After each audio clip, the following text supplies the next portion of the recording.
सर्वप्रथम मी तेजस्वी चविष्ट भोजन या यूट्यूब चॅनल सर्वांचे स्वागत करते। पॉपकॉर्नसारखी टम फुगणारी, भेगान न पडणारी उपवासाची बटाटा आणि साबुदाण्याची पापडी मी बनवलेली आहे। तुम्ही बघू शकता, खूप छान एकदम कुरकुरीत अशी ही पापडी बनवून तयार झालेली आहे। मी तुम्हाला तळून दाखवते। तळायच्या अगोदर कशी होती, कढईत टाकल्यानंतर किती मस्त अशी फुगलेली आहे, तुम्ही बघू शकता। आज मी तुम्हाला बटाटा साबुदाण्याची पापडी कशी करायची आणि त्याबद्दल काही महत्त्वाच्या टिप्स तुम्हाला सांगणार आहे। म्हणजे ती पापडी तुमची अजिबातही फाटणार नाही, अशा पद्धतीने मी ह्या पापड्या एका बर्नीमध्ये, एका डब्यामध्ये स्टोअर केलेल्या आहेत।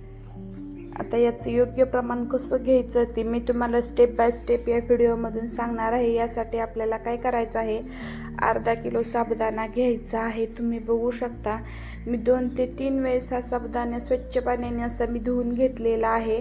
आणि आपण जशी साबुदाण्याची बटाटा टाकून जशी खिचडी बनवतो ना उपवासाला, एकादशीलाही, तशाच सेम पद्धतीने आपल्याला ही मेथड इथं वापरायची आहे। इथं साबुदाणा भिजत ठेवताना जास्त पाणी वापरायचं नाही। जशी खिचडी आपण बनवणार आहे तसंच तेवढंच पाणी आपल्याला साबुदाण्याला वापरायचं आहे। साबुदाणा भिजत राहील एवढंच आपल्याला पाणी इथं वापरायचं आहे। मी इथं संध्याकाळी साबुदाणा भिजत ठेवलेला आहे। त्यानंतर आपल्याला सकाळीच हे याच्यावरचं झाकण काढून आपल्याला हा साबुदाणा वापरायचा आहे। इथं मी झाकून ठेवणार आहे। साधारणतः 10 ते 12 तासांनी आपल्याला काय करायचं आहे, म्हणजे दुसऱ्याच दिवशी आपल्याला हे पाहायचं आहे। दुसऱ्या दिवशी आता मी चला तुम्हाला दाखवते झाकण काढून। तुम्ही बघू शकता की असा सुटसुटीत साबुदाणा आपला असला पाहिजे, तरच पापडी फाटत नाही। ही टिप्स महत्त्वाची आहे, तुम्ही लक्षात घ्या। कोरडा साबुदाणा असला पाहिजे, जास्त चिकट झाला तर काही वेळेस पापड्या फाटते त्या। आता आपल्याला काय करायचं आहे, हा साबुदाणा जो आहे तो एका मिक्सरच्या जारमध्ये घेऊन पाणी टाकून याची पेस्ट बनवायची आहे। पेस्ट ही अशी बनवायची आहे की जास्तही घट्टही नाही आणि पातळही नाही, थोडीशी उबडधोबडच पेस्ट बनवायची आहे। आणि मिक्सर चालू करताना एकदम फास्ट स्पीडमध्ये कधीही करायचा नाही। चालू बंद अशा पद्धतीने आपल्याला हे मिश्रण जे आहे ते पातळ बनवायचे आहे। वरचं तुम्हाला थोडंसं पातळ दिसतंय, परंतु आतमध्ये साबुदाणा राहिलेला आहे, तुम्ही बघू शकता। अशा पद्धतीचं बॅटर आपल्याला बनवायचं आहे। आता एक एक करून सर्व साबुदाणा राहिलेला बॅटर पण मी बनवून घेणार आहे। आणि नंतर आपल्याला काय करायचं, आता या पातेल्यामध्ये आपल्याला खूप भरलेलं आहे। आता मी दुसरं पातेलं बदलणार आहे। त्याच्यामुळे काय होतं, आपल्याला इथं थोडंसं याच्यामध्ये गाठी वगैरे राहिले असतील तर आपल्याला थोड्याशा चमच्याने फिरवून आपल्याला व्यवस्थित असं एकजीव करता येतं। आता तुम्हाला या पातेल्यामध्ये याचं पाण्याचं योग्य प्रमाण कसं ठेवायचं मी या व्हिडिओतून सांगणार आहे। साधारणतः एक पातेलं सेम हेच तुम्हाला दाखवलं होतं, साबुदाण्याची पेस्ट होती तेवढे 3 पट पाणी आपल्याला या पातेल्यामध्ये घ्यायचे आहे। हवं असेल तर तुम्ही काय करा, 3 पट जास्त वाटत असेल तर थोडंसं साईडला पण अर्धा पातेलं काढू शकता, जेणेकरून जर तुमचं जास्तच घट्ट झालं तर तुम्ही त्याच्यामध्ये पाणी ॲड करू शकता। त्यानंतर इथं मी मीठ वापरलेलं आहे, इथं मोठं मीठ वापरलेलं आहे। एक 4-4.5 चमचा आपण मीठ इथं वापरू शकतो। त्यानंतर आपल्याला गॅसवरती हे पातेलं ठेवायचं आहे आणि याला थोडंसं गरम होऊ द्यायचं आहे। उकळी येण्यापर्यंत आपल्याला हे काय करायचं आहे, एका ताट झाकून ठेवायचं आहे।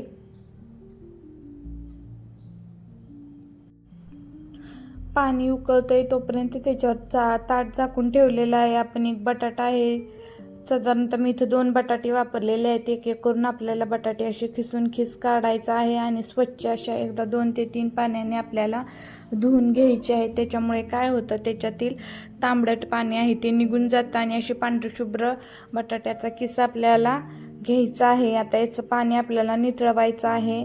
1 ते 2 पाण्याने स्वच्छ असा किस मी धुवून घेणार आहे।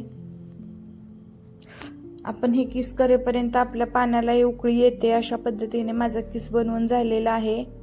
तोपर्यंत आपल्या पाण्याला इथं वाफ यायला सुरुवात झालेली आहे, तुम्ही बघू शकता। आता या पाण्यामध्ये आपल्याला या काय करायचं आहे, आपण जो बटाट्याचा किस किसलेला आहे ह्या पाण्यामध्ये टाकायचा आहे। आता पाणी थोडं थंड झालेलं आहे। आता हा जो किस आहे तो आपल्याला उलटण्याच्या साहाय्याने आपल्याला व्यवस्थित असा इथं पाण्यामध्ये मिसळून घ्यायचा आहे। उलथण्याने आपण हा किस मिसळून घेऊया।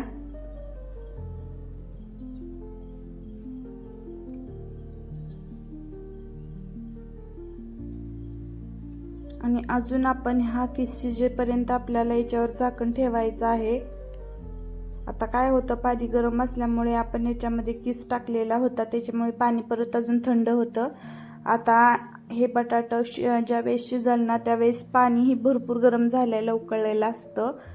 ही टिप्स पण फार महत्त्वाची आहे, तुम्ही लक्षात घ्या। काही वेळेस पाणी काय होतं, आपण किस आणि हा साबुदाण्याचा जो प्युरी आहे ना एकाच वेळेस आपण इथं टाकतो, तसं करायचं नाही। अगोदर आपल्याला इथं बटाटे शिजवायचे आहेत आणि आता बटाटे शिजल्यानंतर आपण पातेल्यामध्ये जो साबुदाण्याची प्युरी बनवून घेतलेली होती एका मिक्सीच्या जारमध्ये, तो जार एका पातेल्यामध्ये मी नंतर तुम्हाला प्रमाण सांगितलेलं होतं, एका पातेल्यामध्ये मी नंतर स्टोअर केलेला होती ती प्युरी। आणि ती प्युरी आपल्याला साबुदाण्याची काय करायची आहे, या पातेल्यामध्ये टाकून आपल्याला उलथण्याने हलवत राहायचं आहे, ज्याच्यामुळे गाठी होणार नाहीत। आणि आता इथून पुढं गॅसची फ्लेम ही आपल्याला कमीच ठेवायची आहे, जेणेकरून गॅसच्या मंद आचेवर हे मिश्रण जे आहे ना साबुदाणा बटाट्याचं पापडीचं खूप छान असं शिजेल। हे मिश्रण जर व्यवस्थित शिजलं नाही तर काय होतं, पापड्या या फाटतात। ही महत्त्वाची टिप्स आहे। अशा वेळेस काय करायचं आहे, ज्या वेळेस या चिकाला असा ग्लो येत नाही ना, चमकत नाही ना, तोपर्यंत हे पीठ आपल्याला घालण्यासाठी, पापड्या घालण्यासाठी घ्यायचं नाही। मी पुन्हा एकदा ताट झाकून ठेवलेलं आहे। नाहीतर एक साधी सिंपल ट्रिक सांगते तुम्हाला, एका वाटीमध्ये तुम्ही पाणी घ्या आणि त्याच्यामध्ये हे मिश्रण जर पसरलं ना तर समजायचं की हे अजून शिजलेलं नाही आहे। आणि ते एकाच ठिकाणी पाण्यामध्ये टाकल्यानंतर अजिबात हे पसरत नाही ना, त्यावेळेस हे परफेक्ट असं शिजलेलं असतं। तशा पापड्यांना अजिबात सुद्धा चिरा भेगा पडत नाहीत।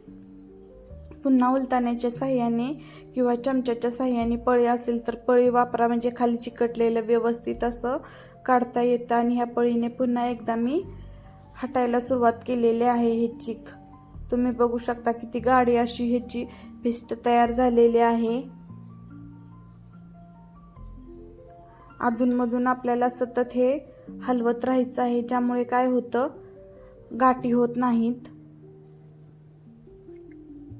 तुम्ही ह्या पद्धतीनं जर बटाटा साबुदाण्याची पॉपकॉर्न सारखी फुगणारी जर पापडी जर बनवली ना तर वर्षभर ही उपवासासाठी आपण वापरू शकता। आणि खूप साध्या आणि सोप्या पद्धतीने मी ही रेसिपी या व्हिडिओच्या माध्यमातून शेअर केलेली आहे, त्यामुळे तुम्ही हा व्हिडिओ स्किप न करता शेवटपर्यंत बघायला विसरू नका।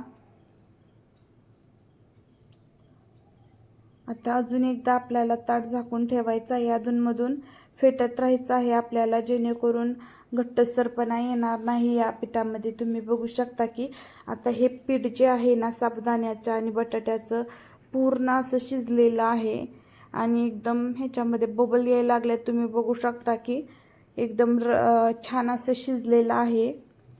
आता आपल्याला काय करायचं आहे, हे शिजलेलं पीठ आहे ती थोड्याशा भांड्यात आपण काढून घेणार आहे आणि नंतर प्लास्टिकच्या शीटमध्येही प्लास्टिकच्या शीटवरती आपण पसरून घेणार आहे। आता या ताटामध्ये मी गार करण्यासाठी ठेवणार आहे आणि जास्त गार होऊ द्यायचं नाही, थोडंसं कोमट राहिलं ना की आपल्याला घालाय घ्यायचं आहे। कारण काय होतं, डायरेक्ट प्लास्टिकच्या शीटवर जर आपण हे घातलं तर आपल्या आरोग्यासाठी ते घातक असते, कारण पापडी गरम असते आणि कागद त्याला पटकन चिकटतो आणि तीच पापडी नंतर वाळल्यानंतर आपण तळून आपल्या पोटात जाते, त्यामुळे ते आरोग्यासाठी घातक असते। आता हे पीठ थोडंसं कोमट राहिलं कीच मी इथं प्लास्टिकचं शीट वापरलेलं आहे। या प्लास्टिकच्या शीटवरती आपल्याला या पापड्या घालून घ्यायच्या आहेत, जास्त पातळ घालायच्या नाहीत, घट्टच घालायचे आहेत, जेणेकरून एका पळीमध्ये एक पापडी होईल। अशा पद्धतीने सर्व पापड्या आपल्याला घालायच्या आहेत। आणि मी इथं बेडशीट खाली आथरला आहे, त्याच्यावर हे प्लास्टिक शीट टाकलेलं आहे। माझ्या पापड्या झालेल्या आहेत घालून, तुम्ही बघू शकता। नंतर आपल्याला काय करायचं आहे, ह्या थोड्याशा सुकल्या ना की आपल्याला ह्याची साईड पलटी करायची आहे। सर्व पापड्या उन्हामध्ये माझ्या घालून झालेल्या आहेत, तुम्ही बघू शकता। एक सुद्धा तुम्हाला उरलेली दिसणार नाही। आता ह्या पापड्या आपल्याला ह्याची साईज जी आहे ना ते म्हणजे खालची साईड जी आहे ना ती वरती करायची आहे. आता मी आज सकाळी घातल्या होत्या, दुपारी आपल्याला उलट्या करायच्या आहेत आणि दुसऱ्या दिवशीही आपल्याला पूर्ण ऊन द्यायचं आहे. तुम्ही बघू शकता की आज संध्याकाळी अशा पापड्या सुकलेल्या आहेत. आता तळायसारख्या झालेल्या आहेत, पण दुसऱ्या दिवशी मी ऊन देणार आहे आणि एका बरणीमध्ये अशा पद्धतीने मी भरून ठेवणार आहे. आता तुम्हाला या पापड्या तळून दाखवते. एक सुद्धा चीर माझ्या पापड्याला पडलेली नाही. तुम्ही बघू शकता. अशा पद्धतीच्या जर तुम्ही पापड्या बनवल्या ना तर उपवासासाठी वर्षभरासाठी तुम्ही सुद्धा स्टोअर करू शकता. एकदम टम्म अशी पॉपकॉर्नसारखी फुगलेली बटाटा साबुदाण्याची पापडी मी बनवून दाखवलेली आहे. राहिलेल्या पण तळून घेते म्हणजे तुम्हाला लक्षात येईल की कशा पद्धतीने आपल्या पापड्या झालेल्या आहेत. खायला पण खूप खुसखुशीत असतात, तोंडात टाकले की विरघळतात. बघा खूप छान आपली पापडी बनवून झालेली आहे. आमचा व्हिडिओ आवडल्यास आमच्या व्हिडिओला शेअर करायला विसरू नका. तुम्हाला आमचा व्हिडिओ कसा वाटला? आमचा जर व्हिडिओ आवडला तर आमच्या चॅनलला लाईक, शेअर, सबस्क्राईब आणि कमेंट करायला विसरू नका.